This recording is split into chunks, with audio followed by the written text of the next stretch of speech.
Naging matagumpay ang isinagawang rescue operation sa 21 Pilipinong tripulante na sakay ng MV Tutor na inatake ng mga rebelding Houthi sa Red Sea.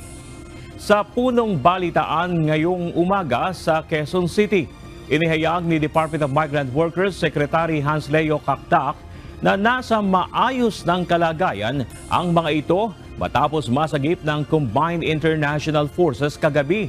Dinala mga ito sa isang ligtas na pantalan, pero patuloy pa rin ang paghahanap ng mga otoridad sa isang Pinoy na nawala matapos ang pag-atake at pagpapasabog sa bulk carrier.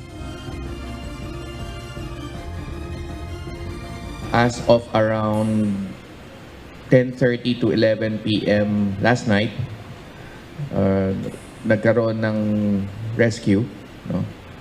Ang combined international forces doon, and na-extract from the ship. Kasi yung ship was adrift in the southern Red Sea. Immobilized siya but stable. Okay? Hindi siya lumubog.